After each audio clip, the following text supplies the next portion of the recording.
Assalamu alaikum la famille kusum da kusum bai karewa wallahi ashe l'armée française da anka kore su sojan Faransa karshen tayyasu ashe sun bar kayan yaki. Plusieurs conteneurs de matériel convoyés vers le Tchad et des vols réguliers en direction de la France à partir de Niamey, laissant croire qu'ils sont partis avec la totalité de leur matériel. Logiquement, à partir de ce constat, personne ne peut imaginer que ces militaires français ont laissé sciemment derrière eux tout un arsenal de guerre en plein centre-ville de Niamey qui en dit long sur leur intention. Une intention exprimée d'ailleurs publiquement en son temps par un expert français en renseignement sur la chaîne LCI. Notre ambassadeur et notre contingent n'étant plus otages au Niger, en quelque sorte, dans cette position de Fort Alamo, nous aurons peut-être plus de latitude pour monter des opérations de déstabilisation, cette fois-ci plus clandestines. C'est dans cette même logique que l'ancien ambassadeur de France au Niger, Sylvain Ité, a déclaré lors de son audition à l'Assemblée nationale que la France dispose encore sur place au Niger des contacts avec lesquels elle continue à travailler. Nous suivons grâce à nos contacts sur place la politique intérieure nigérienne et continuons donc d'alimenter nos autorités politiques en information sur la situation. En d'autres termes, même sans être à Niamey, nous exerçons activement notre activité et nos missions.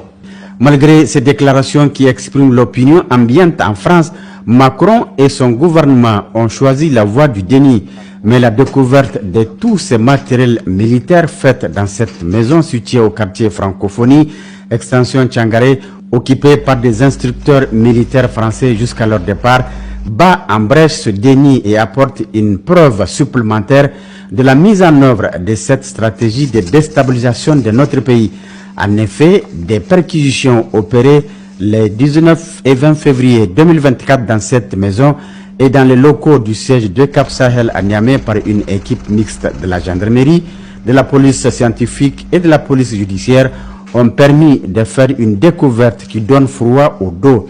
Il s'agit d'un vrai centre d'opération militaire, en même temps une cache d'armes et de munitions. Dans cette maison, il y a un élément qui a attiré particulièrement notre attention, c'est cette grande quantité de cartes géographiques sur l'Afrique de l'Ouest, parmi lesquelles une carte de Tesker,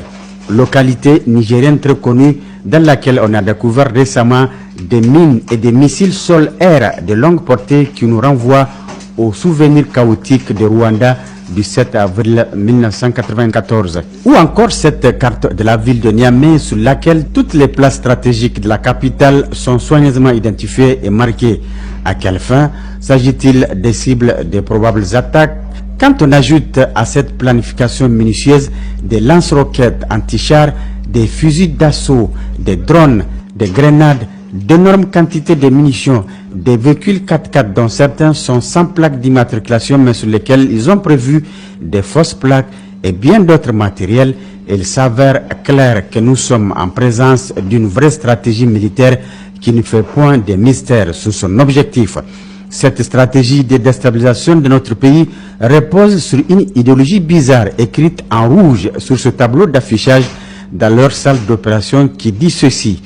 la paix, on peut l'éviter. Alors pourquoi éviter cette paix quand on déclare la désirer à tout bout des champs? Ici, le mensonge est tellement gros qu'il n'est plus possible de le cacher.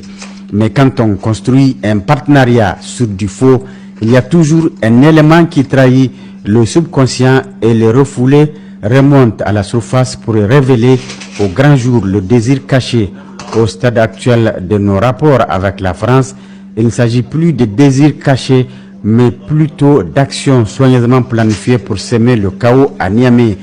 Au regard de cette nouvelle tournure prise par nos rapports avec la puissance impérialiste, il revient au peuple nigérien de resserrer davantage ses liens avec le CNSP et d'être focus sur le... Bindigogi cikin quartier Niamey cikin Francophonie wani gida haba da sun yi mana troisième guerre mondiale baban za sun kaso zuwa su yi evaden baban mu Bazoum ashe da sun samu bindigogin nan shikenan an yi ta kace Niger ashe dai kutsum bai kare ala fami ashe dai akwai masu ransanyen su mi ke faruwa cikin Niger suna can horansa Macron na rantsi ku yi anya da Macron inna na rantsi da Allah sharrin nan da suka bi da Allah ya sa ya wadu bisa gare su sharrin nan ka Allah ya kiyaye Niger vive le Niger aran ma hay kan te ashe l'armée français soje kan koy bananta kan yan fine ashe ina malfiyan na Niger de ranya mai ra francophonie fa il kartia gerga fa don in bone te 3e guerre mondiale il sibai lokaci ki kaga ke kiga girba ba zumbulun choka ga fitondi ashe don didu malfai da aban wiyan te nya mai ra aran ma kante ashe ba kan ikoi igudu information yankin igu so bai ga pase isi ha amante mi wallahi wa hambur makaronu wallahi a gir hal kan dirma hagoi amma vive le Niger halaka da amakanyi bon irkoi tala amma yarsi ba amakanyi bon ba mu son azaba ta buga musu dai su kalle mu mun ci gaba yayi merci la famille mu tayi mu sallah ala du prier irin ko jengare ya mance je vous love je vous tam tam je vous mu peti